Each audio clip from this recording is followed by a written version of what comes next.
Fred from Ruinart, thank you so much for joining us. And this is Jeff Kruth from Gilsom, and we're going to be doing a Champagne webinar today. And Frederick Panayotis, who has been doing a number of presentations for us for years through the Ruinart Challenge, where every year when we do the Ruinart Challenge, Fred puts together a really great presentation on some usually pretty technical topic about champagne and gives that. Unfortunately, we had to cancel the Ruinart challenges this year, obviously with COVID. But what we thought we would do was record a webinar of kind of a greatest hits of some of Fred's favorite slides and combine some of the topics that he's covered in previous years, and we cover them in this webinar. So Frederick Panayotis, who is the chef de cave for Ruinart Champagne, joining us live from Champagne. So thanks for coming on and giving us the presentations.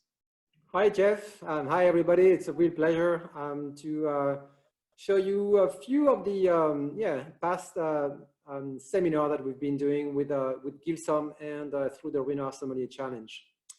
Why don't we get started? So the idea was, to show you a few topics, and some of them were here.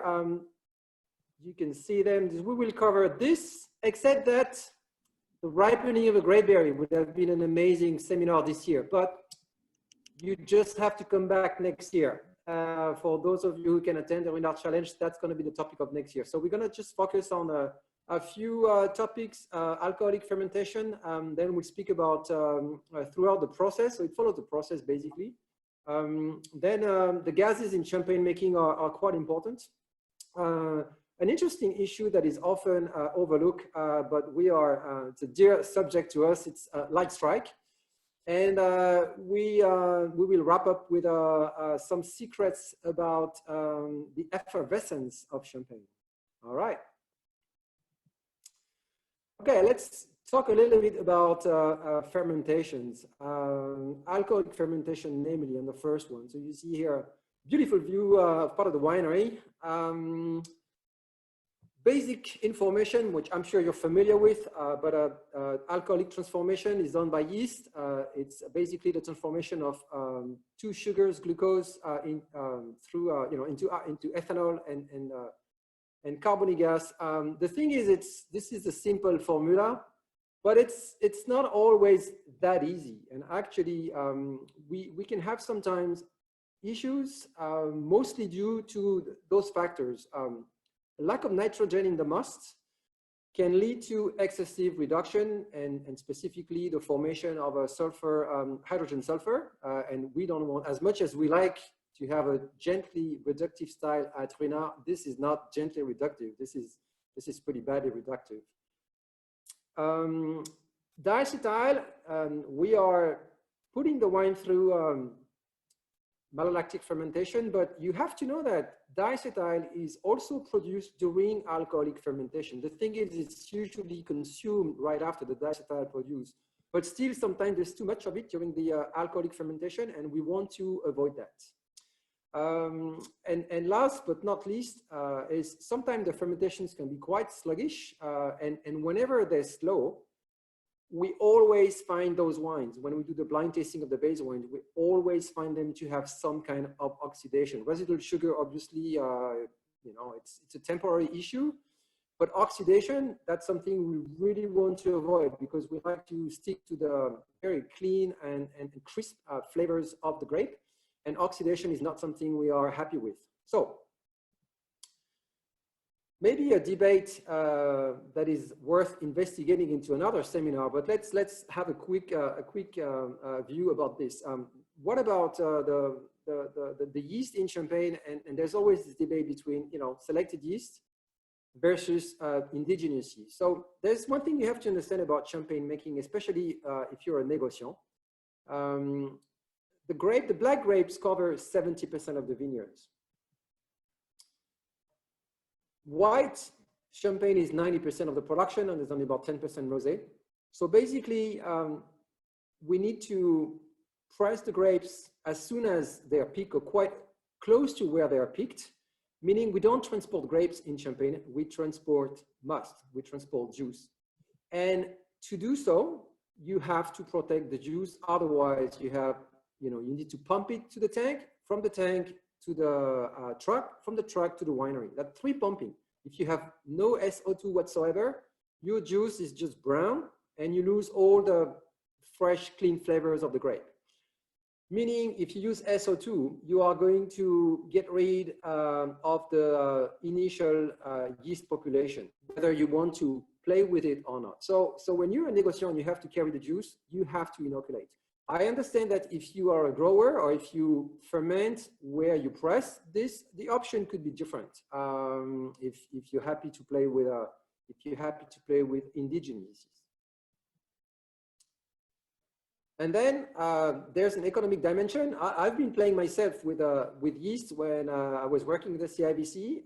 It doesn't always work well. And when a tank is worth $500,000, and that's not uncommon, I'm sorry, I'm not playing. It's not my property. I cannot do that. I don't think you, sommelier, would like to play with the seller of the owner of the restaurants and say, okay, let's keep it warm to see if it does age a little bit better. I don't think you would do that. Well, I don't do the same. Now, just to finalize on the topic, so this is a view of yeast multiplying. My view about selected yeast is I like to make a comparison with a tennis stadium. I think this was a picture during the final of the 2019 US Open. There's like more than 20,000 people in the Arthur Ashe Stadium. Well, you could pick any of 2 people attending and have them play the game. They might be able to play, but chances are that it's not going to be as good as the Nadal-Medvedev game. So basically, selected yeast are Nadal and Medvedev. They're just yeast that perform better. They've been there just as normal as the other one. They have nothing special, but they've just been selected because they do a better job. And for us, a better job, I tell you what it is. Besides the technical consideration, just like not making too much foam, not giving any reductive flavor or oxidative flavor, they need to ferment fully. But for me, the most important quality, and that's how they've been selected, is they need to be neutral. Neutral, for me, is the best yeast that you can think of. And we do have this kind of yeast selected. Now, so what is the topic of today exactly? What we call real-time automated fermentation management. So how does it work, basically? Hey, Fred, can I ask you one question back on the yeast before we go on to that? I agree with you personally very much, especially when it comes to making champagne, because of the sort of added risks of things like, VA and other things that you could get from yeast. But I feel differently when it comes to, say, making still Pinot Noir, say if you were making Burgundy or something like that. Yeah. Do you feel like that analogy that you just gave with the tennis player is kind of particularly apt for champagne, and where there are other styles where that analogy might not be the best analogy? For champagne, the base ones, they need to be quite, that's our view. They need to be quite pure and quite clean in terms of flavor. If you want to express the variety, if you want to express the terroir.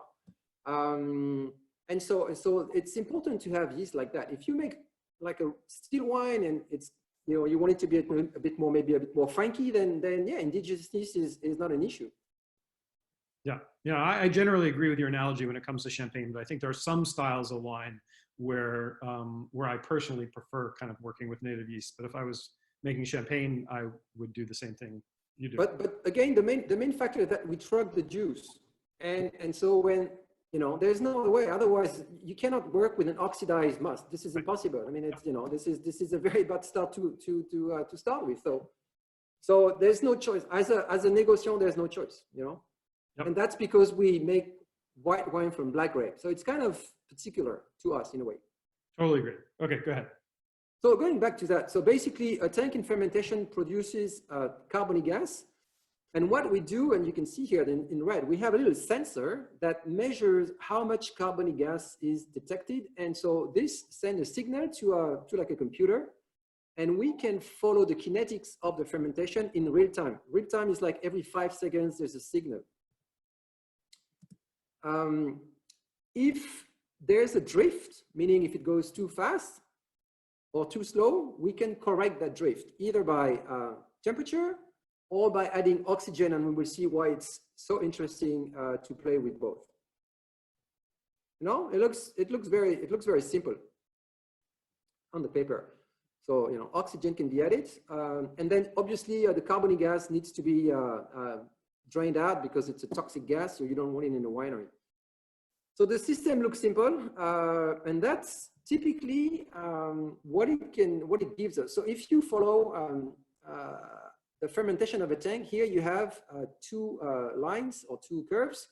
The flat one on the top is the temperature, and the green one is the most interesting one. This is the amount of carbonic gas or the flow of carbonic gas during fermentation. So you can see 0 for the days means when the inoculation is made. So the fermentation doesn't start right away. It typically takes half a day to 1 day. And you see that after like nearly 1 day or less than a day, the fermentation starts to happen, and you have a production of carbonic gas. There's an interesting figure here. I think I made a little thing. Yeah, right here.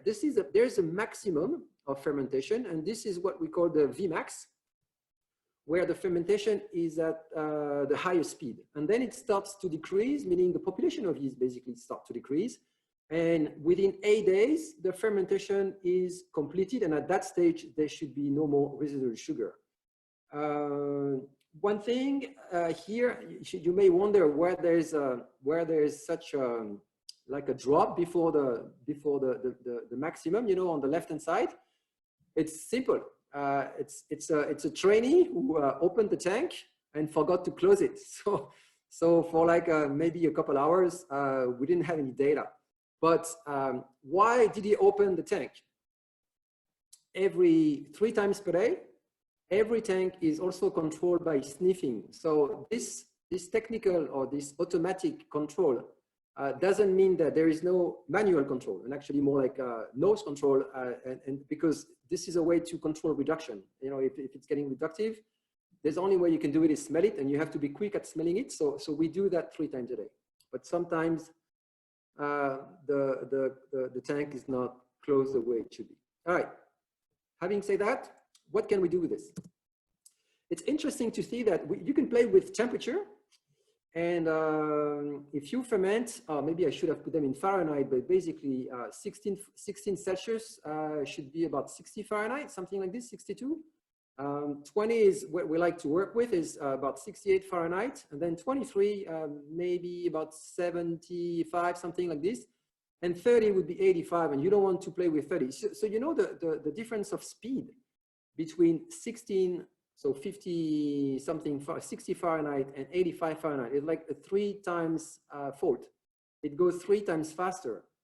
I'm not saying it's good to ferment fast. It's actually pretty bad, but it's also not a good idea to ferment within, you know, at low temperature, in our opinion, because it's kind of sluggish. So temperature is definitely one of the main factors, and playing with it is important. And actually, so this is the same diagram that we saw before, but sometimes this is what can happen. This is another tank. This could be actually some indigenous yeast that, because the tanks was not well racked, the juice was not well racked, there was a lack of hygiene somewhere, and it starts very quickly and it starts too fast. And that's the potential issue, as we will see. So here, what you do, you don't have to do anything. The computer sends the message like, this is going too fast, temperature should go down.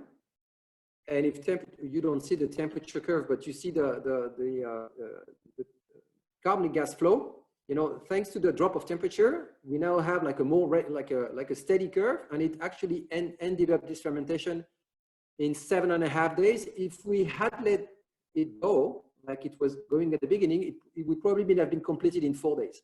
The problem with fast fermentation is you have too many yeasts, and there is so much food, being nitrogen. And then if there's a high population of yeast with so little food, they start, in a way, fighting each other. And when they start to compete each other, the metabolism is a bit different, and basically it becomes quite reductive. So this is a way to avoid excessive reduction. Well, this is getting a little bit geeky, but I know you guys liked it. Basically, there are three stages during the fermentation. The first stage that you can see on the left with a number 1 is what we call the lag phase. So here the yeast, they don't they just get rid or get used to the medium.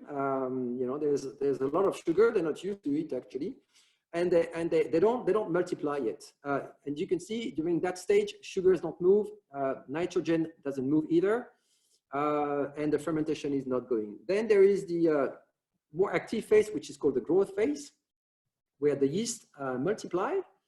They basically start and they eat very quickly all the available nitrogen. So it's important to have nitrogen quantity here.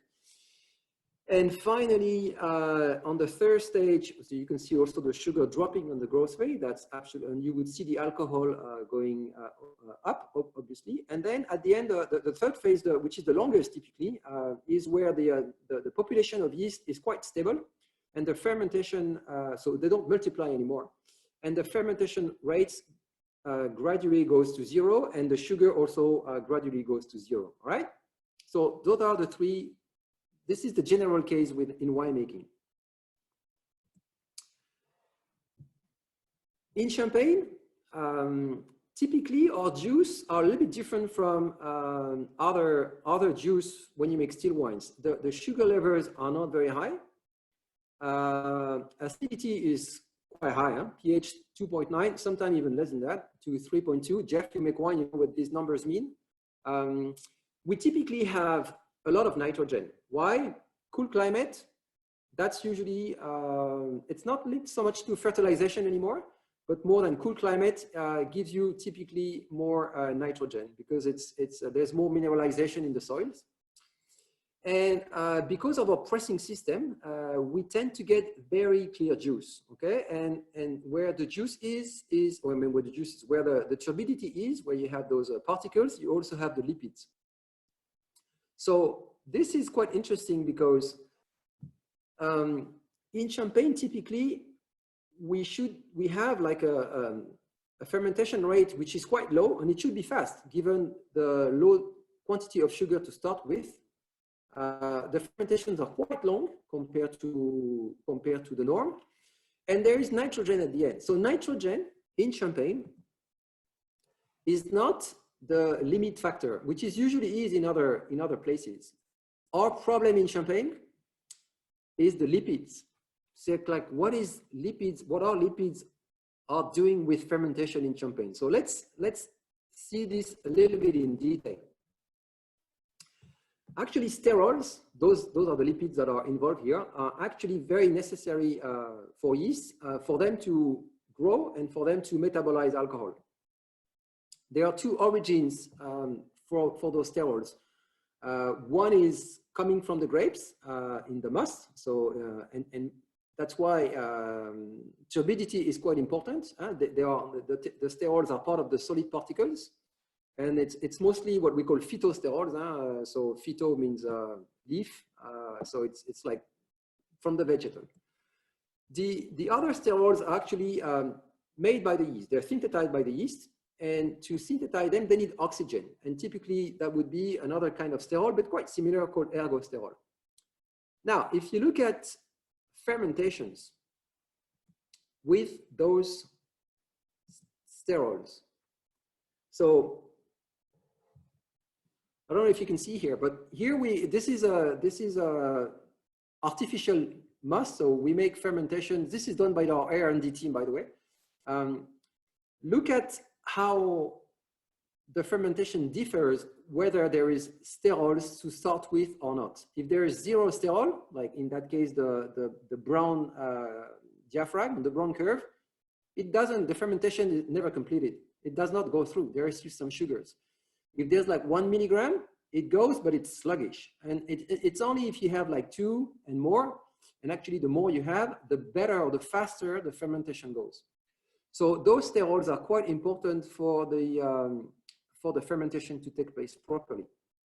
The thing is, you don't always have them naturally. I mean, if you rack a bit too much, and that's a problem we have more and more in Champagne, we tend to have juice that are too clean in a way, like the juice settles so well through our pressing system that at the end, the juice are so clean that they're lacking sterols.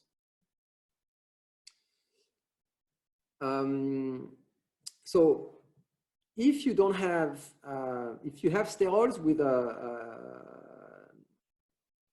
but you don't add any oxygen, you know, if you have a very low level to start with, the fermentation will take too long. 400 hours, 350 hours, that's no good. It's absolutely too long. And those wines would be oxidized, actually. They would show some sign of oxidation.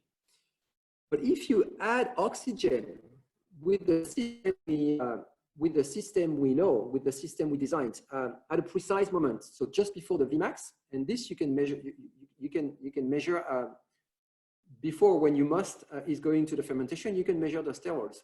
If you add oxygen at this stage, then you have the yeast that will metabolize the sterols, create them, and the fermentation will happen no matter what the level was at the beginning.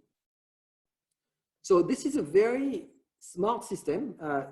When it comes to adding oxygen, think of like if you have a fish tank and you want to keep the fish alive, you have this kind of a little device where you put oxygen to get more oxygen in the water. Well, this is exactly what we do, but except it's not fish, it's just yeast.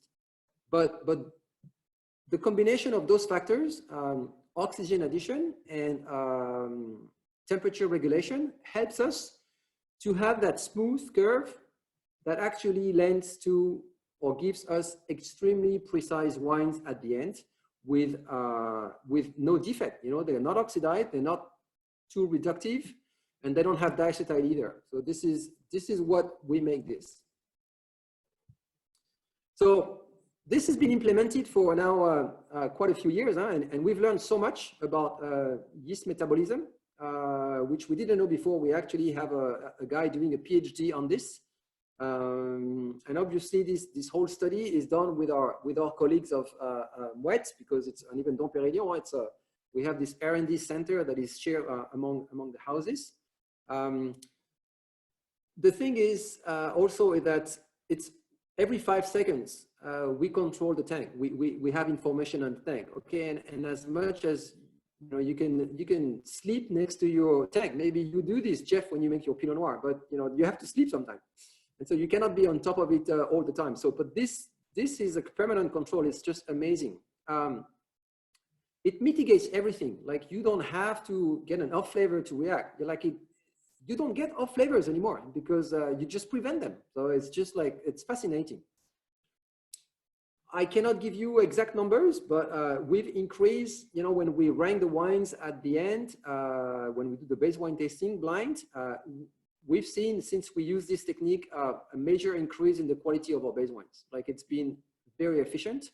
The cost is significant. Okay, it's not here. I thought it was there, but it costs like, 5 to 10,000 euros per tank, depending on the size of the tank. But we think it's a very interesting investment. But as I said, as much as it looks automatic and like sometimes bad because it's automatic, it doesn't. It's a complementary, information with physical checking, which is the sniffing. We have to do everything. You have to look at the tank. You have to smell it. One doesn't go with the other, but it's a great tool to improve the quality of the wines. Jeff, any question? No, I think it's fascinating, and I think that Champagne, for me, Champagne is probably my favorite wine, but it's one that you have to kind of think of the production methods of Champagne somewhat differently, and in a way like less romantically than we think about some wine regions. And I think one of the problems in our the kind of zeitgeist we went through recently, where I think things in wine were very romanticized, right? That a lot of these are not very good ways to look at champagne making, and that champagne is a very Apollonian product of the human mind, right? It is based around intervention, if you will, right? The whole and so I think that some of the analogies we used to talk about what made great wines in other styles doesn't work in Champagne? Yeah, so I think with Champagne there is romanticism. There is obviously romanticism in the vineyards, but probably the most romantic part is when we create the blends. This is probably one of the best moments of the winemaker in Champagne. But for that part, we use we don't use so much scientific data. We use our nose. You use a glass. We use our nose. We use the nose of our team because it's always better to be a team. I think, and the idea is to get for us the most precise, the purest expression of the terroir, of the variety, to be able to create the most expressive and purest type of champagne. But this is the style we like to enhance at Ruinart. Great. Okay, so we've done the fermentation, we've blended. Now let's go into a very interesting phase of the champagne making, which is the tirage and what happens after until corking, until disgorgement and corking. This is so we're going to talk basically about oxidation and reduction, but mostly on that after bottling, and obviously I like to call this one in gas we trust because you have to trust the gases. So let's go back to, as again, maybe a little bit of physics to start with, and to understand what the stakes are with oxygen and carbonic gas. So typically oxygen in the cellar where we are here would be around 20%. Carbonic gas is typically very small. I mean, very small, 0.04%. That's 400 parts per million. It used to be 300 some years ago. Now it's going up, as you can follow with if you follow the climate change. But let's say there's a lot of oxygen and very little carbonic gas. Oxygen can get in contact with the juice or with the wine during many winemaking processes. When you press, you have obviously the juice nearly in direct contact with air, so with oxygen. During the fermentations, anytime you transfer wine, anytime you filter, anytime you do anything with wine, basically, even when you store it, you can have some contact between the wine or the juice and oxygen. The juice can assimilate a lot of oxygen, but the wines, it's not so much. It goes much slower in wines, and it's mostly through the presence of phenolics. And you can also have less oxygen intake during winemaking if you use neutral gas, such as nitrogen, or if you're attentive to some of the details. We use nitrogen a lot at Ruinart when we pump. When we store wine, we don't use it so much, but we make sure the tank is really, really, really full, so that in the chimney there is as little contact as possible with air. So there's a few tricks to lower the intake of oxygen, if you want to. Yeast love oxygen, but they need it, as we saw before, to metabolize sterols, but not only. But what's interesting, even when they're dead, they can still assimilate or react with oxygen. And that's interesting in the case of champagne, because we play a lot with dead yeast, with our sediment during the aging, and we will see how this can affect the aging. If we need to have a little bit of numbers in mind, typically in Champagne, if you work, I would say, like with taking care a little bit, the amount of oxygen when it comes to base wine would be something like 3 to 5 parts per million, okay? But if you work differently, and especially if you ferment in oak, you can have easily 3 times as much. Again, I'm talking not about quality, I'm talking about style, okay? If you want to have that style, then it's fine. But you would start with more oxygen from the beginning. Carbonic gas, obviously, is the result of alcoholic fermentation, which in Champagne, there are 2 of them. Malolactic fermentation produces a little bit, but not so much.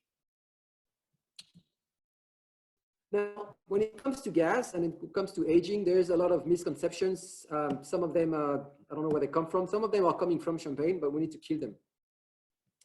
Quite a few people think that once the bottle is closed, then nothing happens. It's completely hermetically sealed. So people say, okay, the aging will take in an oxygen-free atmosphere. Same thing with carbonic gas, because it's sealed. How do you want any gas to get out? It's impossible. So all the carbonic gas stays in the bottle until the end of the process, until disgorgement. And you hear this a lot. You've read it, you've seen it, you've heard it. Oh yeah, the yeast flavor. You take an old champagne. Oh, it's so yeasty. And this is come from the contact from the sediment. It makes so much sense. There's the dead yeast. The wine is in contact. So all the yeasty components that you find in a wine are purely coming from the yeast, right? When you disgorge champagne, once you put the cork, same thing, it's done. You should drink it because nothing will happen. You know how wrong this is. And disgorgement, how much sugar you add? I want to know, because if it's more than 4 grams, it's too sweet for me. I'm sorry, I won't drink it. I need extra brut, hey, I know I don't drink those brut champagne. Who's that for? People who know nothing. But okay, I know, I get a point here. I'm not against it at all. But disgorgement is much more than sugar addition, as we will see. All right. I like to say champagne is magical, but even in the magical world of champagne, we follow the rules of chemistry. And basically, it means when you have a gradient of something, and in that case, gas, some exchange will happen. And basically, as you can see on the left-hand side, carbonic gas tends to get out because there's a lot of it in the bottle. And oxygen tends to get in because we will see there's none in the bottle. So let's prove it. So this is typically, let's say, imagine you have 3 blends to start with at bottling. On top, you have some, like a producer who's been quite on the reductive mode. That would typically be Ruinart, for instance. On the lower end, it would be somebody who wants to show some, like either oaky notes or a bit more of an oxidative style. Again, that's the style that the person has decided to show. Well, after the second fermentation, no matter how much you started with, if you measure the oxygen, it's down to 0. So everything has been consumed. And actually, something you never do, but we do, if you taste the wine right at that stage, like right after second fermentation, it is often very reductive. Like it's surprisingly reductive. Like a bit like a beer, if you brew beer and you ferment it, you have this kind of flavor sometimes. Well, same thing here. Carbonic gas, on the other hand, is nearly 12 grams per liter. So there's a lot of carbonic gas in that bottle, but of course it's trapped with a closure system. What really happens, it's quite fascinating. So this is the bottles. As you can see, the bottles are not completely full. There's some ullage. And if you look at how the oxygen disappears through the fermentation. So in the champagne, in the liquid, that's the green part. Within 1 day, 2 days of the tirage, of the bottling, there is no more oxygen. The yeast have been super fast at using it. Again, compared to the presentation on fermentation, here the yeast,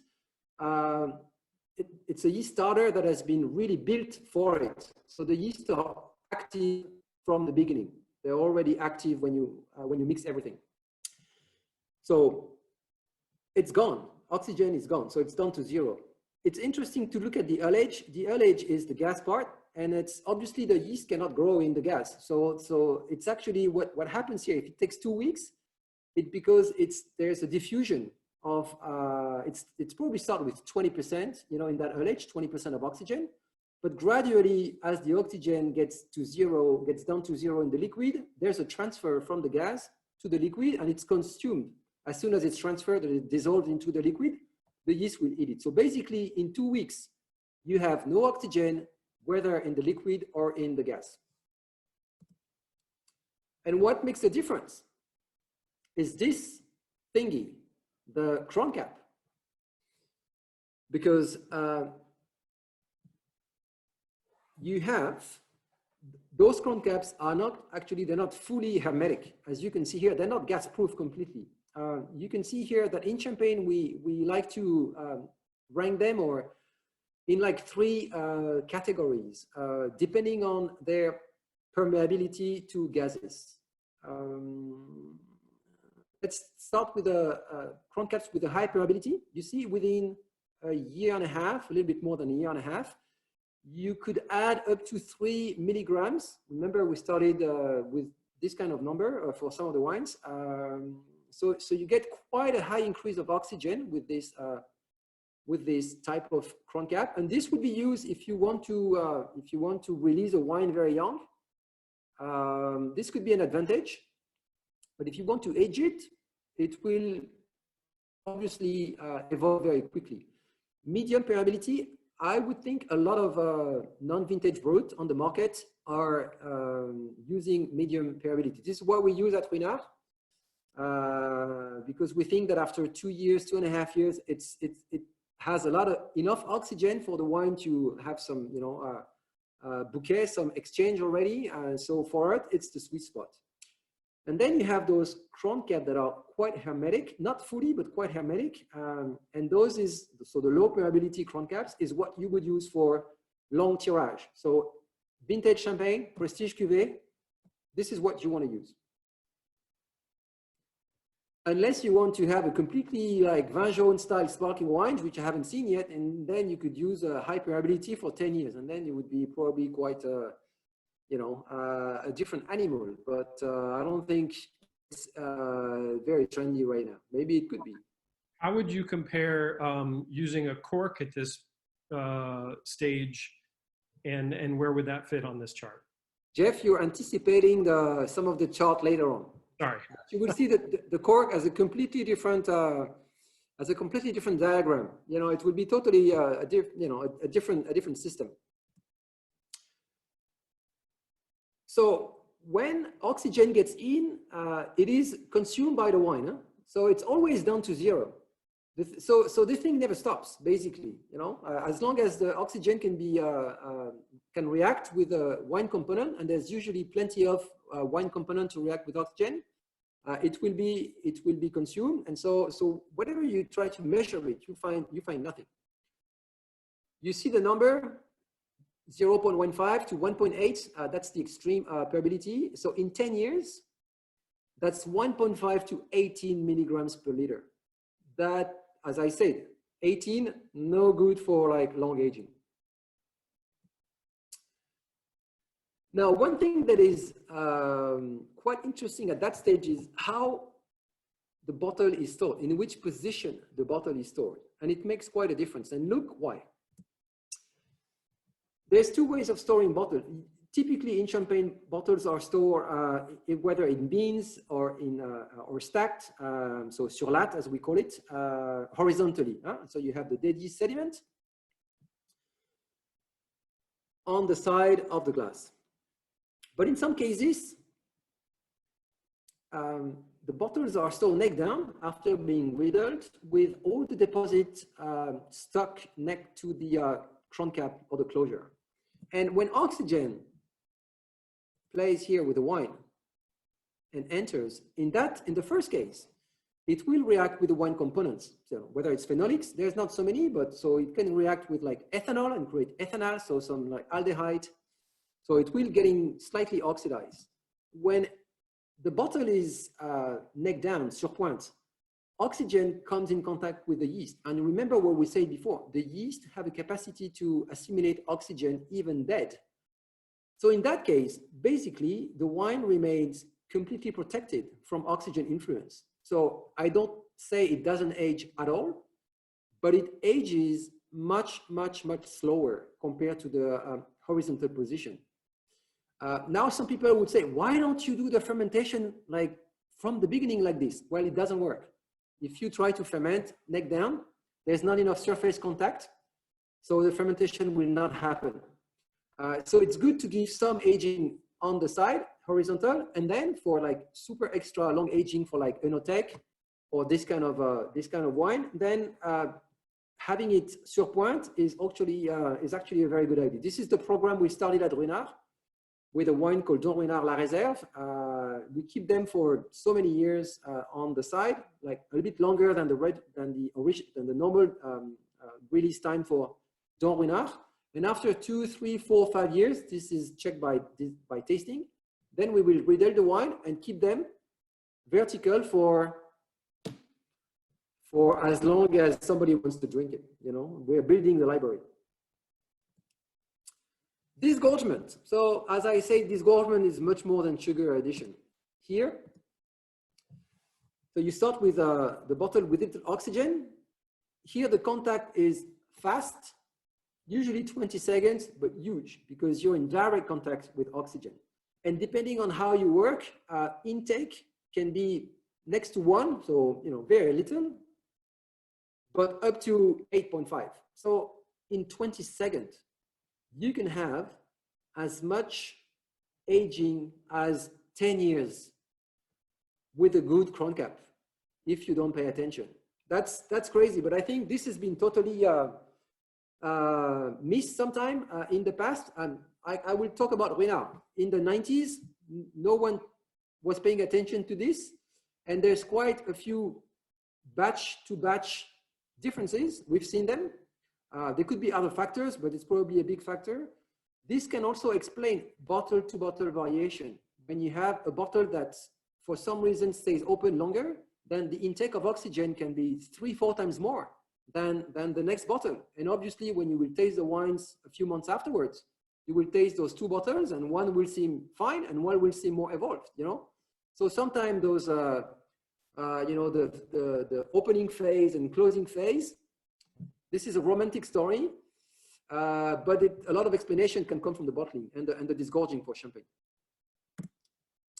Now, how can we minimize intake of oxygen during disgorgement? And this is something we do through a technique called jetting. So jetting is a very, very interesting technique, in a way quite basic, and it's been used in the beer industry for many years already.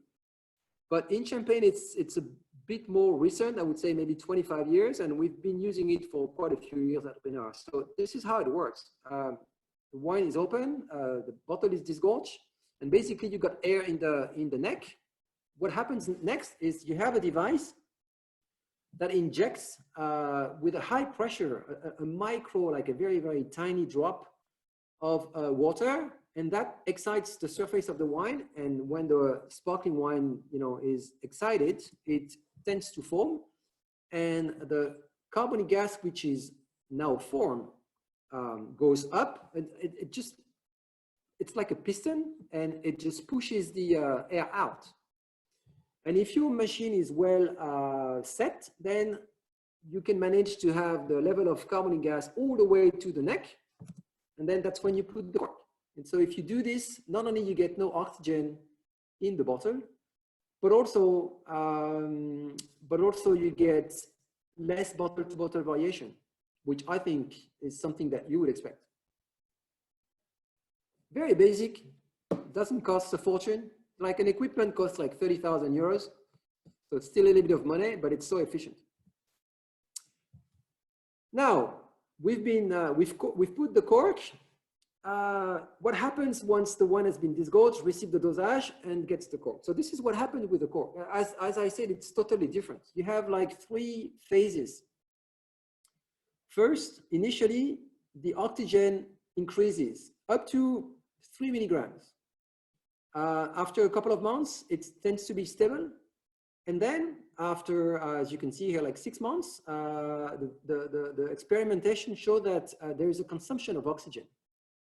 Why is that? The first phase is quite easy to answer, and it's linked to the structure of the cork itself. So this is an electronic microscope picture of the structure of the cork. And you can see that, you know, basically the cork is like a rigid sponge, and it's full of air.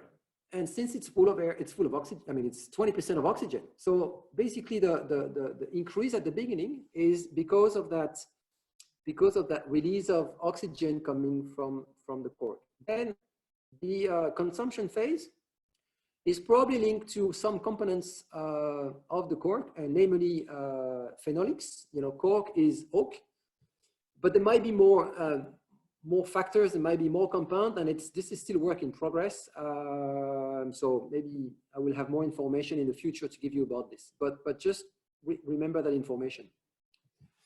If you look at micro granulated quartz, what we call technical quartz, and this is an example of diamitic that you have on the left. It's about the same because the quark is pretty much intact. It's changed a little bit, but the effect is less. What we don't know is over time, is it as stable or not compared to the regular quark. Now I'm showing you why you don't want to use those type of plastic cork with a sparkling wine. This is not working very well. Again, it's for very short-term storage, few months, it's fine, but oxygen will get in, continuously, and it doesn't show like it's going to stop, and it's going fast.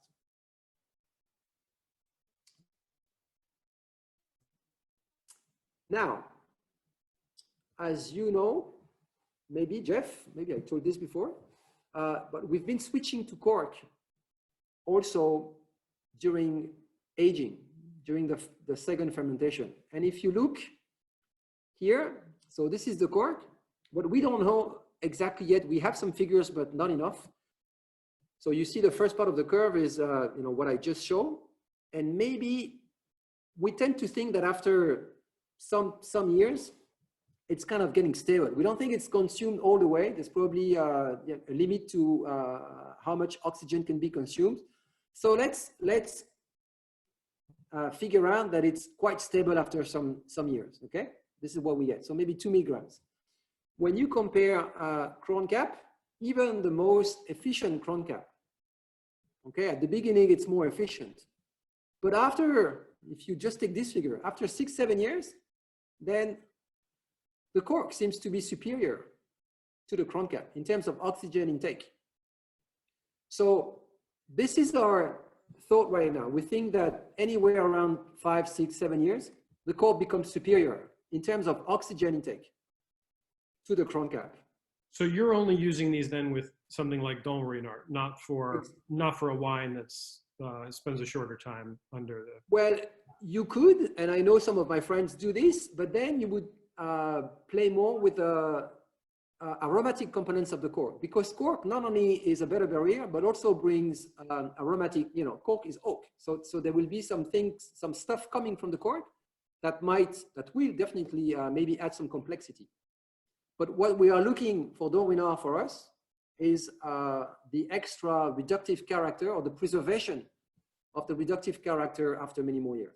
So how many years, for Dom Rüinart typically, how many years is that going to be under, assuming you were using a crown cap and you hadn't switched to cork, how many years would it be under that crown cap?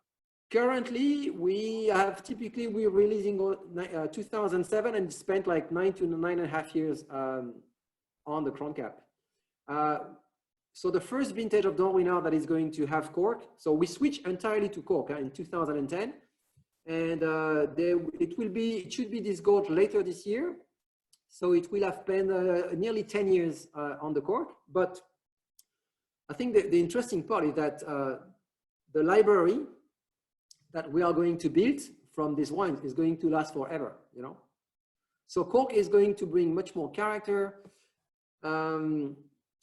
We love that toasty character, that flinty character, and for me it's definitely linked, from my experience, it's definitely linked with preserving that gentle reduction. It's some example. You can have this kind of characters in the top producers in Burgundy. When you have that oyster shell, crushed oyster shell, that sesame. Okay, coche du riz sometimes it's too much, but it's still pretty good.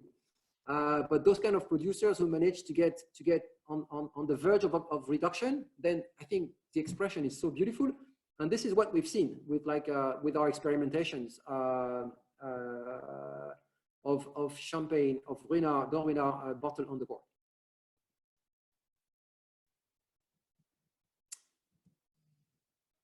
All right, so a few conclusions on this part. obviously, okay, aging sur latte is important, but disgorgement is critical, and you need to master the disgorgement. And it's good to know what you're doing at that stage, but post disgorgement also is quite important. I think we can still improve our knowledge of oxygen, and maybe not the knowledge, but the control of it. And again, you know, at every stage, it's good to know what you're doing. If you want to have, especially like we like to have, like a slightly reductive style. Jeff, have you ever tried some wine stored on the water, especially some sparkling wine stored on the water? I've had the Italian producer. One in particular, it's kind of escaping me, but there's one I've had from a northern Italian producer that does that I've had.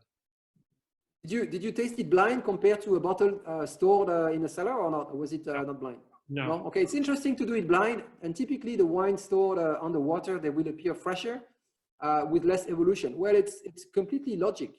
There is less oxygen in the water, so the influence of oxygen is just like lower. So yeah, it's you know, it works. It's just impractical, to be honest. Unless you wanna immerse your cellars, and the bottles are ugly. You know, I mean, ugly. They're dirty. So I think it makes a fun story. And yes, I like it as well. I'm a diver, as you know, so I kind of find it cool. But you know, it's just something you can't do on your whole production. But it's easily explained. Actually, if you were a warehouse with less oxygen, you would basically have the same result at the end. It would be less romantic. I agree. And then a question that we often get is, okay, why do Magnum taste better or taste fresher than bottles? Well, the explanation is very simple when you look at oxygen. What you have to know, it could depend from one producer to another. But like as far as we are concerned, and here you have examples, half bottle, and Magnum have the same neck size. And you understood that the oxygen intake and the carbonic gas escape is done through the neck. So there's as much oxygen entering the half bottle than the Magnum, except that there's twice as less wine in the half bottle compared to the bottle. So basically, you know, the aging is faster because there's more oxygen. It's very simple. At the same time, there is more CO2 being kept, because I didn't elaborate on it, but there's a correlation between how much oxygen gets in and how much carbonic gas gets out. And so magnums tend to preserve, when people tell you they're fresher because there's less oxygen, but there's also more carbonic gas. And especially if you taste very old magnums, you will definitely feel a difference in the amount of carbonic gas. Jeroboam, the neck is a little bit bigger, but if you compare to, if you make the ratio, it's still even better than Magnum typically. So yes, drink big. We all like to drink big, right? All right. How about a little bit on light strike? Jeff, have you had some light strike products? I have. I've had light struck Ruinart before, unfortunately. Probably poorly stored. But anything else? Have you ever had like light struck, other wines? I think you think about this with maybe with beer too. I would think that it can affect. But yeah, no, I have had that, especially the clear glass. I've learned from going to your seminars kind of what that tastes like. It's sort of a hard. It's kind of a hard flavor to describe or pin down, but I've had it enough times. That's why we're going to go through it. But you know what was one of the first products affected by light strike? It's actually part of the, I would say, the U.S. culture or the U.S. history. Cider? Remember, I say it's part of the U.S. culture. If I watch movies from the 40s and the 50s, yeah, I always get that. You remember in those days, the guy bringing dairies, people would come and drop the milk. Yeah, right. Yeah. Glass on the porch, at the house. And actually, milk is extremely sensitive to light strike. So that stopped because the milk was getting bad. So it's not only Champagne, it's not only Ruinart Blanc de Blanc, but there's a lot of other products that we would see. Yes, as you said, it's quite misunderstood or quite not well known, but this is what it typically tastes like. Very smelly, and we kind of compare it with like cabbage, decaying vegetables, wet dog. For me, the best comparison I have is when you put flowers in a vase and leave them for too long, and the stems start to disintegrate. That smell is light strike, typically. So not very pleasant. One other effect is that it tends to, how do you say, remove color or decolorize? I don't know how, you know, it's so the white wine will become nearly transparent, and a rosé would also lose a lot of its color. So that's another effect of light strike. Okay, back to a little bit of physics to understand what the problem is. So the light can be divided, the light we receive from the sun, or the one we create, but the one receiving from the sun is very complete and goes from X-rays with a very, like the smallest wavelength, to the visible, which, as you can see here, ranges from like 400 nanometers up to 700 nanometers, okay? So this is how you fraction the light. And by the way, the guy who is surfing with a bottle of Ruinart Blanc de Blanc is an amazing chef living in Moscow. So that was a very cool picture of him. You should just tell people it was you, Fred. I'm better on the water than above the water. Now, here, let's see what the culprit is. So we have usually vitamins are quite good, but in that case, vitamin, and especially the B2 vitamin called riboflavin is our issue. So this vitamin reacts with 4 wavelengths. 2 of them are not important, the one on the left. But as you can see, the one at 370, 380, it's right into the UVA.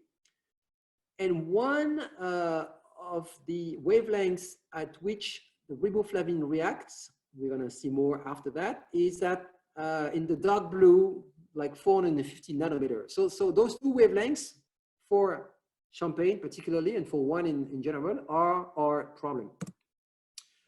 What happens with riboflavin, with the B2 vitamin, is that it reacts with sulfur-containing amino acids, so namely methionine and cysteine. They're the only 2 amino acids that has, as you can see here, they have a sulfur element in their composition.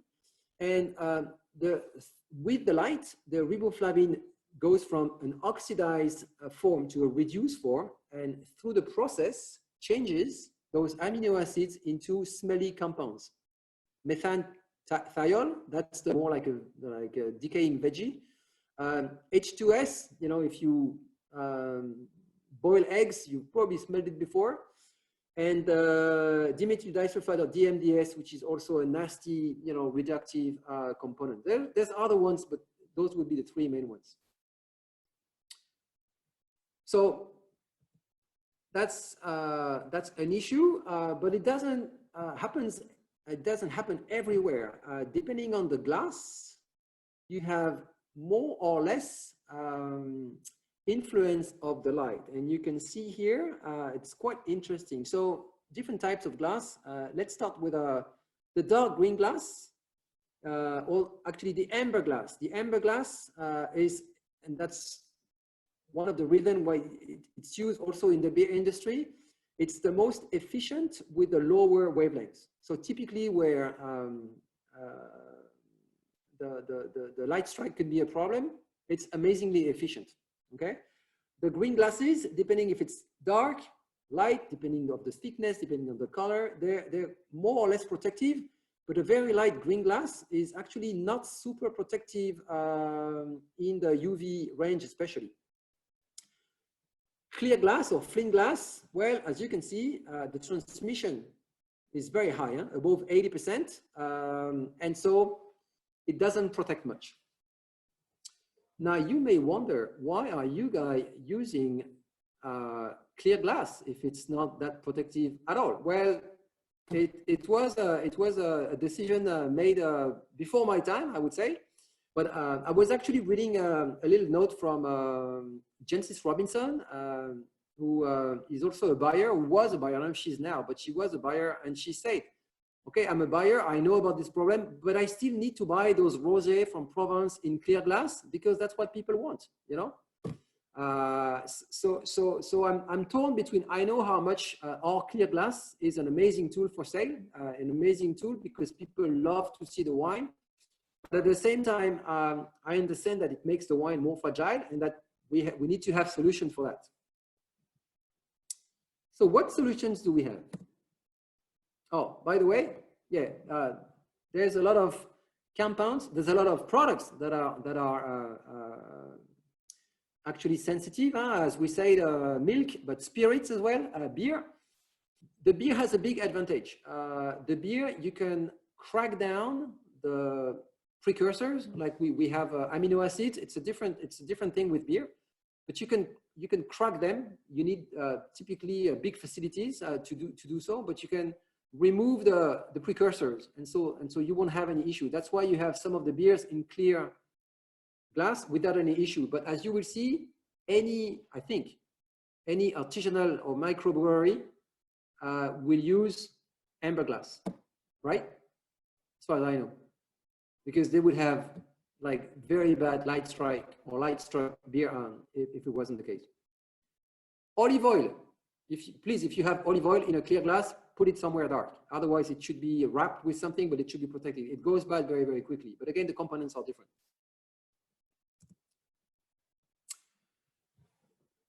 Unfortunately for us, champagne is amazing to get light strike. Why? Because it's pretty rich in amino acids.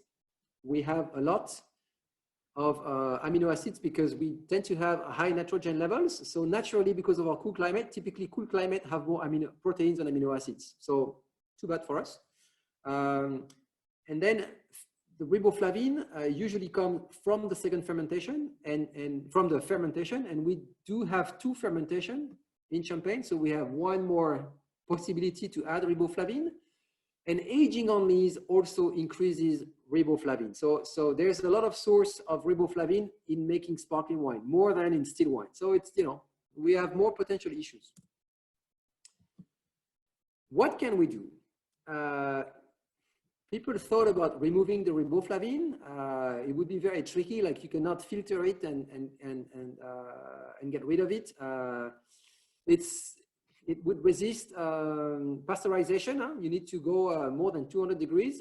Needless to say, this would completely damage the wine. It's absolutely impractical. It blends in terms of like molecular weight. So it's really part of the wine composition. So and it would change the color as well. So there's removing the riboflavin is a crazy idea that has no practical possibility anyway. Neutralizing it doesn't work either.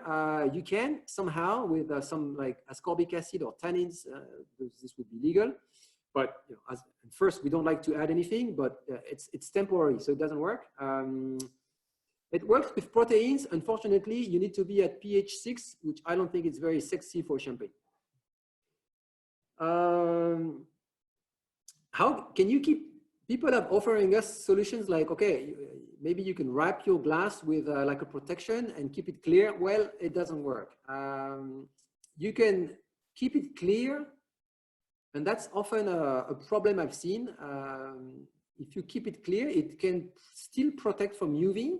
So half of the problem is solved, but you cannot keep it clear and protect it from that dark blue visible wavelengths. So one thing we've seen is you can see, and sometimes it can happen to some of you guys, somebody, if you have a restaurant and you have a display of wines, and the supplier will tell you, oh, you know what, all the doors, they're UV protected. But UV protected, it's not enough. It only keeps half the problem away. So it will maybe be twice as long to happen, but it will happen anyway. And changing the light, That's the solution. Something we've had to do in our cellar, you know, in our cellar, typically we use we used to use sodium lights, and sodium lights have that monochromatic color there. That's why the cellars are so kind of orange, yellowish looking, and it's very when you work a lot of hours in the cellar, you don't see the color so well, and when we had to for sustainable or for energy saving reasons, we had to change sodium lights, which became out of law. We switched to LEDs, and we did a lot of experimentations with LEDs in order to find an LED that mimics exactly the sodium lights. And we were sold so many bad stuff, so much bad stuff, that we had to check one by one, because most of them, people told us, oh no, you will see the spectrum is it's perfect, and there's nothing in the blue color. There was always an issue, and we always had some you know, on our experimentations, we always had a little bit of light stroke problems sometimes. So we've now found 2 or 3 producers that can actually make those lights, and they've been very helpful for us to have a better impact on energy. Not only they're about 50% more efficient, but the life cycle is like 100 times or 1,000 times longer. So it's a bigger investment to start with, but at the end it's much better. So if you have at home a fridge, or at work a fridge with lights, you should use this kind of LEDs. Don't believe anything else. It should have this like yellowish color if you want to make sure that your wines will not be harmed. So what should we do? Well, first, I think it's important to know about it, because it's still a problem that it's not so well known. And when I see those amazing racks of wines or display of wines, and I understand, it's like people can sometimes tell us, oh, at Ruinart, you're using those those clear glass. It makes no sense. But I say, why do you use this as well? You know, it's the same thing. I think it probably helps to sell the wines. The one on the left is actually quite good. This is the light I want to see, but the one on the right with like bright spots, even the wines, even white wines, red are less impacted, but even white wines, like let's say Burgundy or Chenin Blanc or whatever, or, you know, like Chardonnay from California or anywhere, stored in green glasses with this kind of spotlights will be affected. Let me tell you, sooner or later than compared to champagne, but they will be potentially damaged. And the problem, it's like it's like cork or Brettanomyces or anything. It's not black and white, you know, it's gradual. And what happens with a light strike is first you lose the fruit, and before you smell anything like nasty, like very reductive, very smelly, the wine is stripped of the best flavors. So it's not something you want to have. So I know that they're very fashionable, but you should be careful with the amount of light and the type of light that are used in those systems. But we have a solution for the future. This is something that is that have been shown to during Vinexpo in February in Paris, and it will come to the markets sooner or later, I guess next year for the US. But for a long time, we've had the idea of minimizing our environmental impact, and we found that getting rid of the gift box was significantly higher as an impact as anything else that we can do in the immediate future. So this second skin wraps the bottle. It's 9 times lighter than a former gift box, which was already quite light. It's made of eco-sourced trees in an eco-friendly place, which actually the factory is even in a World Heritage site. The water gets out cleaner than when it enters the site, so it's quite amazing. So it's, you see that in terms of emissions, 60% less. This is an amazing tool, and we've made sure that it also offers a full protection to our bottle. So I think this, hopefully, these light struck wines will be a problem of the past in the near future. So will that be, that will be available on, that will be in all bottles of Ruinart Blanc de Blanc shipped to the States in the future? All bottles of Ruinart Blanc de Blanc, and it will replace the gift boxes in the for the other qualities. Great. I mean, the main idea was not to protect the wine. Of course, it was something very nice to have. The main idea, it was the impact in terms of green gases emissions. And we hope to be followed by other producers, because we think, you know, when you receive sometime not only a gift box, but anything, and you have like so much cardboard that it's, you think, my, this is, you know, this is not sustainable anymore. So this will be, the bottles will be shipped like this now. Great. No more gift boxes. And are we, what, a year out from this, or? Something like this in the US, yes. Next year, 2021, if I remember. That's great. Yeah, I think it's great, and it's an amazing improvement. We're very proud of it. You know, we are committing to be carbon neutral when we turn 300 years old in 2029, and we're working very hard on it. And that's an amazing solution. All right. Final. Let's talk about effervescence. You're ready to drink. And it's so interesting. This subject is fascinating. And this is like a super high-speed camera taking picture of a cork popping out. And I always ask the people, what do you see when the cork pops out? And the answer I usually get is, oh, you can see the carbonic gas. Well, you know what? You know what? The cloud you see here is not carbonic gas. What happens is, first, just to give you an idea, the cork gets out at a speed of about 35 miles per hour, so 50 kilometers per hour, which is acceptable driving downtown, but not if your eye is in front of it. So be careful, because the cork sometimes pops out, and it's you know, even though it's only a few grams, it can damage your eyes. But what we can see here on this picture, the cloud is a cloud of actually water. What you have is a sudden drop of pressure. The pressure goes from 6 bars, so 85 psi more or less, to the atmospheric pressure. And when this happens in a closed area, the temperature drops dramatically. When I say dramatically, we are talking at about 70 to 90 degrees drop of temperature. Yes, you've heard me, 70 to 90 degrees.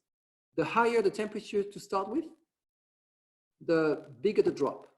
Actually, if you open like this, a sparkling wine at let's say 70 Fahrenheit or 80 Fahrenheit, it's not a good idea, I understand. But you will even see crystallization of carbonic gas. So you will have like, you will reach temperature so low that you will have crystals, and you will get a blue. You can see here, you can see like a blue light, which is because of that. So basically it's a cloud that you see at that stage.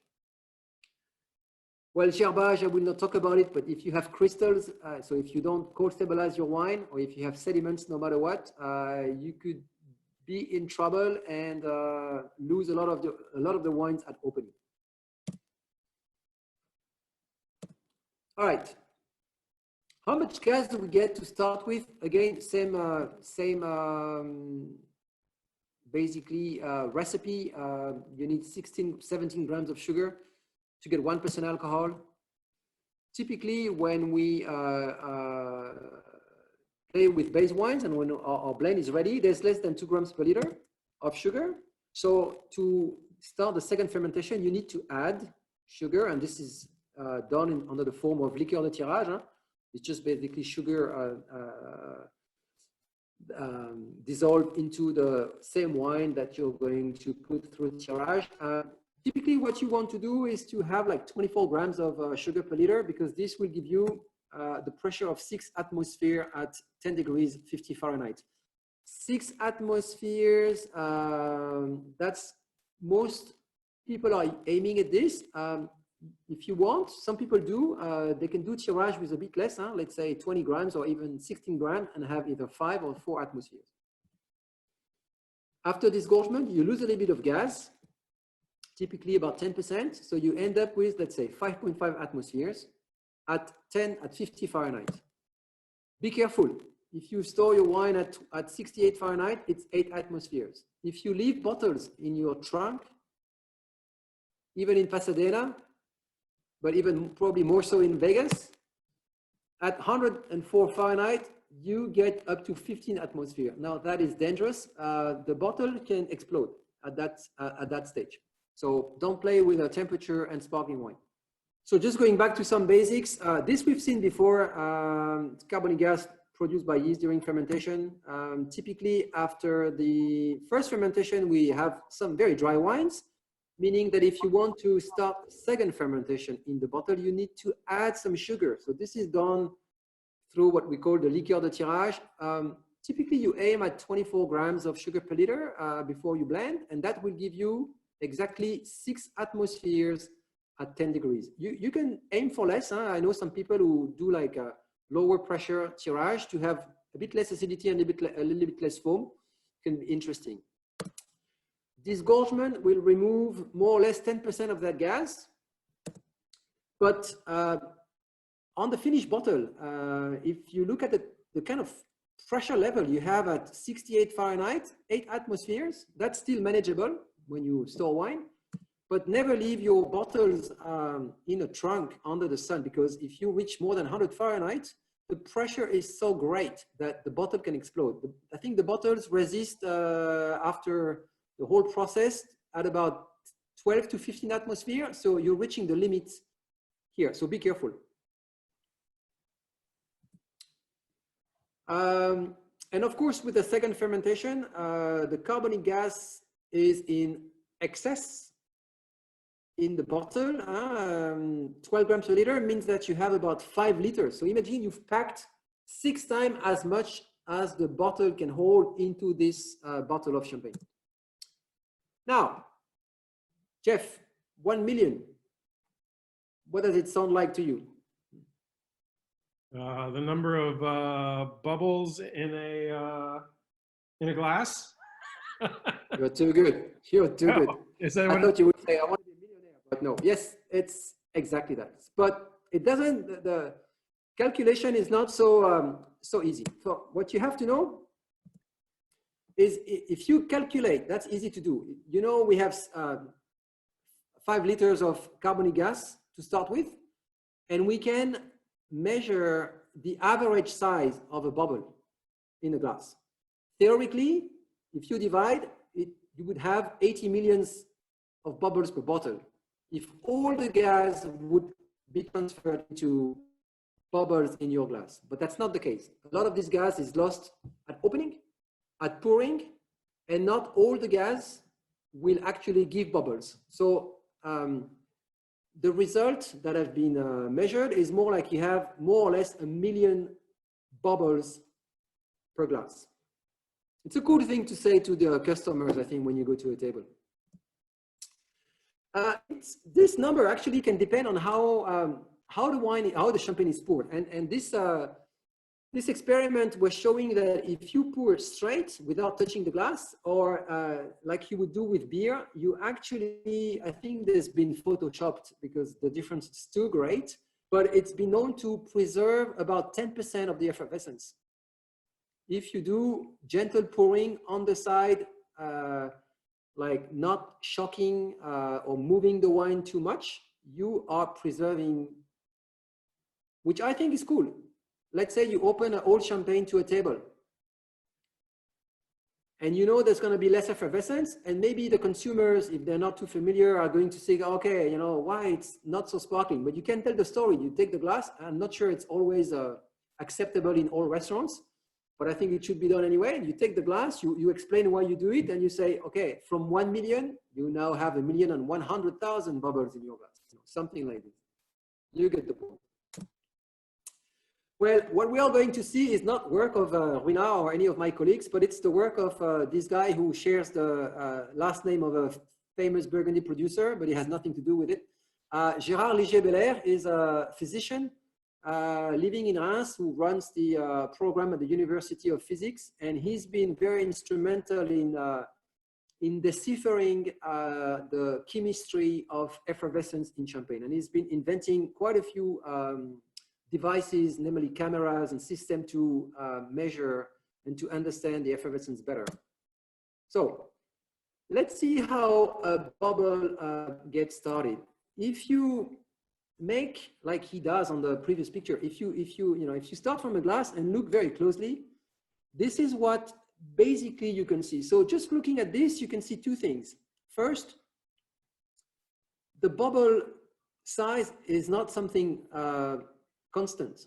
Actually, when the bubble goes up, it increases in size, which can also be seen by the fact that the bubble accelerates. So when people tell you the bubbles are fine, I always ask, where exactly are they fine? In which part of the glass? And then the stream of the bubbles is steady. I'm like, where in the glass as well? At what stage, because those things vary in the glass. If you make an even closer observation, this is what you will see. So you have those like small matters, like external things that are not part of the wine. And there's all kinds of them. And you will see that the bubbles tend to originate from those debris, from those species. And actually the explanation is quite simple. This is what happens in most of the cases. Typically in your glass, if it's not completely free of dust or of cellulose fibers, especially if you've been using a cloth, you have those fibers that actually have been trapping air. And air, remember, air is 20% oxygen, but nearly zero carbonic gas. When champagne is poured on those fibers, they're surrounded by an excess of carbonic gas. So carbonic gas, a lot of it will go to where there's none of it. That migration, that gradient of carbonic gas will actually push the gas to go into the fiber, and then so the bubble will expand. Well, air, it's no longer air, it's more like carbonic gas. And it becomes so big that it pops out. And so the bubble is released while the residue is still there to repeat the process. Rinse and repeat.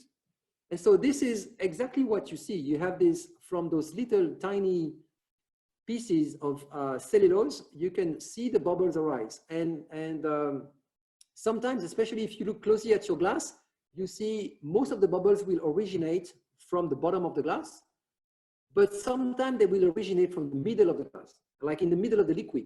And it's exactly this reason.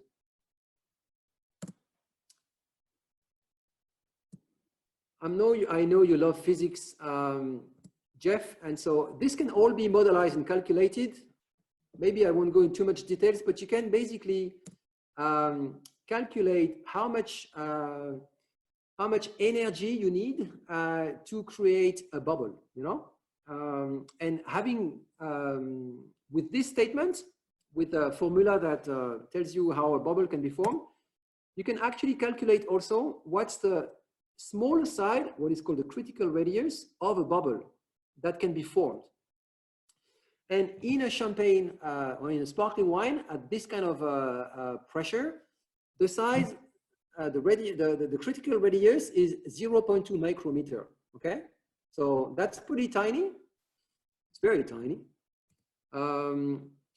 but it means this is the minimum size that needs to be formed in order to grow. Anything smaller than that would dissolve back, okay? And that means something. If you calculate this, it actually means that you need some help to create those bubbles. In a perfectly clean glass or completely smooth surface, you would need 1,000 atmosphere of pressure to create bubbles, meaning it's impossible. So that's why you need microfibers. That's why you need etched glass, which also in a way lower the level of energy required to create bubbles. All right, so it's very okay, it's kind of complicated physics, but it's very scientifically explained why bubbles don't form spontaneously. And this is a good example. This is a picture taken with 3 glasses. So the one on the left was fairly well cleaned, not completely, and you can see that actually the bubbles originate not from the bottom. If it was perfectly clean, and it could be, there would be no bubbles. The one in the middle has been etched, and you can see the bubbles originate from that precise etching. You can also see that they are growing, going up. This is on all of them, it's quite visible now. And if you use a paper towel, then there's a lot of cellulose, there's a lot of fibers, and then you have a lot of bubbles coming from everywhere. And those are originating from those fibers.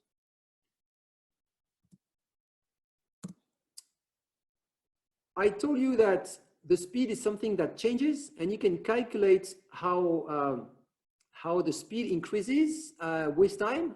You can even calculate the speed at the beginning and the speed later on.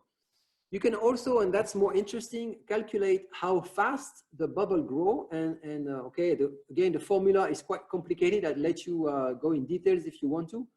But there's one factor here, the last one on that second equation. It's called delta C, which is the difference in gas concentration between those micro bubbles, between the fibers, and between the liquid. Okay? So that factor is proportional to the difference in gas concentration. If you have less gas, the bubble will grow less, or they will grow more slowly. And we will see how this translates. It can be easily measured. Here you see with time, the bubble radius is actually, those are two different champagnes, and it's completely proportional. The bubble radius grows linearly with time. The size, which is the ascent velocity, it's the same, actually it's related to the size. It grows exponentially with the bubble radius. So what I wanted to show you is actually on the one on the left. The bubble radius can grow in 1 second by a 6 factor. That's for the radius, meaning the actual volume of the bubble will be this factor times itself. So 6 times 6 times 6, that's 200. So in 1 second, a typical bubble of champagne will grow by a 200 factor. So again, when you say this wine has very small bubbles, my question is when and where?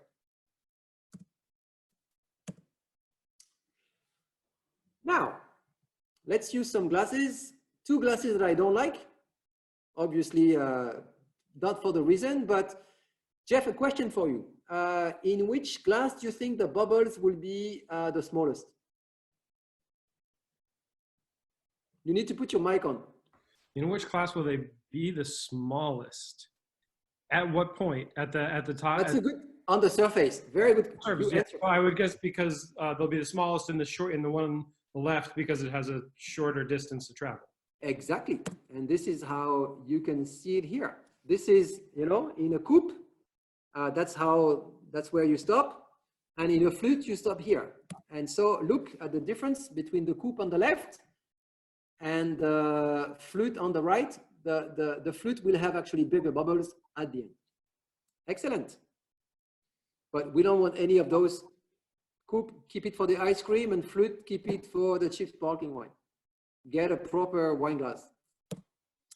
Now, look, remember what I said about the difference of gas concentration? This is what happens. So if you pour a champagne into the same glass and take pictures after 5, 10, and 25 minutes, obviously the effervescence gets less. There's less of it. So first, because there's less carbonic gas. So you can see that you lose, obviously the carbonic gas is lost. But also, if you look at the far right, you can see that the size of the bubbles is smaller.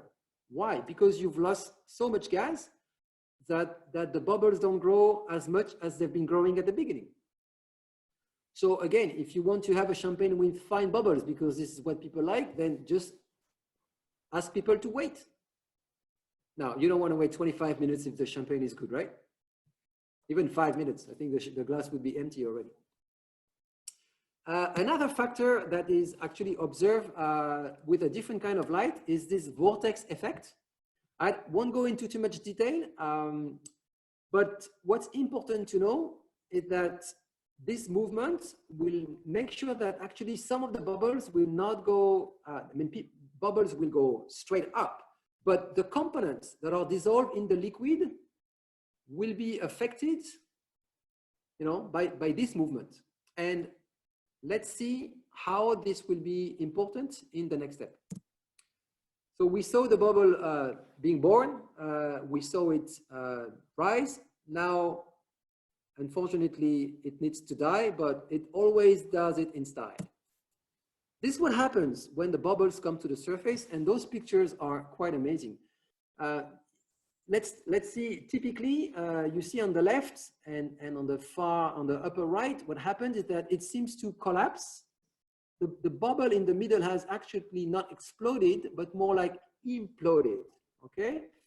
And what happens right after is that you see the micro droplets that are actually rising and going up. And so the theory, and you can see them here. This is what's behind the theory. When the bubble reaches the surface of the champagne, the upper part of the bubble gets thinner just by gravity. The liquid around it evaporates or becomes thinner. And so what happened is that bubble collapses, which is exactly the picture you saw. And by doing so, it just releases, some droplets that are actually going quite high, up to 1 meter. They've been measured. Wow. And what is interesting is that the surface of the bubbles, the liquid part, is made of mostly aromatic compounds. When the bubble goes up, it grows in size and it needs to kind of stabilize. And most of the stabilizing compounds are like alcohols, thiols, organic acids, and they're quite aromatic, meaning that little spray that comes with the explosion of bubbles is more aromatic than the wine itself. Mm-hmm. It's like an increase of flavor. So next time, Jeff, you can do the experience. If you have the same champagne in a glass with no bubbles at all, and a glass with bubbles, you will be surprised how different they are in terms of intensity of aromatics. So my advice is always manage to get some bubbles, not only because the consumer wants to see the bubbles, but because in terms of experience, it's actually more pleasant. So you need some effervescence. They're here for a reason. So how do you get to this old saying, better champagne have smaller bubbles? Everybody has seen it. I may have said it in my younger years. Why is that? Any idea? I would suppose that if you think of an older bottle of champagne, something that's spent a longer time in the bottle, it's going to have less pressure and smaller bubbles than a younger bottle. Exactly, but this is you're touching the right point. So the thing is to get smaller bubbles, it means to get an older champagne, basically. And older champagnes typically means better grapes, because otherwise they don't age that well. So what happened back in the days when we didn't have this kind of information is that people, when they were drinking older champagnes that were still tasting good, they were tasting good because they were made from Grand Cru or Premier Cru grapes or better Cru grapes. And that's why those, and made from Cuvée and never some Thai and et cetera, like they were, the raw material to start with was better. And so the taste was better. And because they had been aged for longer, because they could age longer, they had smaller bubbles. So it's like, it should be more like smaller bubbles are a sign of better champagne or better grapes. But it's, it's been read in the other way. Yeah. Good. My strong advice for all of you guys, some looking at this is, if you can, buy specific glasses for sparkling wine that are pre-etched. They can be ordered, and it's easy to order them. And if you already have them, make yourself a favor. You order on internet this diamond tip pen or a carbon scriber, and you just scratch them. I've done it many times. You don't have to scratch them a lot, just a few dots, and you will get bubbles all the time. Meaning, even if you keep your champagne for some time, when you pour it to the consumer, there will be some bubbles. And you know what? The consumer will be happy. Otherwise, if your glass is too clean, and it can happen for different reasons, some of the detergents that are used or the rinsing solutions, they will make those glass too smooth and you will have no effervescence. I'm telling you, this will save you a lot of waste. This will, and you can like even increase and have a better champagne by the glass because you will have less waste. This, honestly, it should be this should be a no-brainer. All your glasses for by the glass pouring for sparkling wine should be etched. They don't have to be etched like crazy and just make a few dots, but it will be it will make a big difference. So this is the kind of etching that you can find done by laser. Temperature, I didn't elaborate on this, but temperature is important. So it's important to like if it's colder compared to warmer, there will be less loss of gases. So, but that's, you know, obviously this is something that is usually done for sparkling wines, but once it's open, it's better to keep it cold. Once the bottle has been opened, be gentle. Meaning, I can ask you to do something you can try at home or you can try it at your work when the situation resumes, when the restaurants resumes, you know, like serving guests. Instead of using those hard corks, those like stopper that every time you open them, you get a harsh and you get a big loss of gas, just put like a gentle closure that doesn't completely seal. The gas won't go away like crazy anyway. At the end of the service, put that stopper. So like I would say, keep the super hermetic stopper between two shifts, more like lunch to dinner or dinner to next lunch. In the meantime, just be gentle with the bottle. And from my experience, you keep gas longer this way. But be gentle, that's very important. Older vintage, yeah, serve them with the beer-like system. Tilt the glass and explain why. I think it's a cool story to tell. You know, if people are going to splurge for like an old vintage of, let's say, Dom Rüinart, I'm sure they'd be happy to get the explanation. They will probably give you a tip for that. And yes, as you know, the best time for Ruinart Blanc de Blanc or Rosé is 9 a.m. to 9 a.m. the next day, as we like to say. Thank you so much, Fred. This was always fascinating, but it's cool to get it all together in one presentation and have it recorded, and something that you can kind of go back and digest and watch multiple times. So really appreciate your time. And my pleasure. I'm looking forward to, I have not had any champagne in quite a long time. So I'm really ready for a glass of champagne. It's more than time for me. So I have something open and which I will gladly enjoy. And I'm looking forward to the next seminar next year, I guess, with you, Jeff. It's been a great partnership. You know, if you guys have never been to the Ruinart Challenge, Ruinart Sommelier Challenge, please go on the Guild of Give Some to get all the details. But it's a very cool. You know, you get a cool seminar. I hope and next year will be amazing. And then if you're a good taster, then you get to come to France. All right. You guys. Thank you so much, Fred. Take care. Thank you. Bye bye.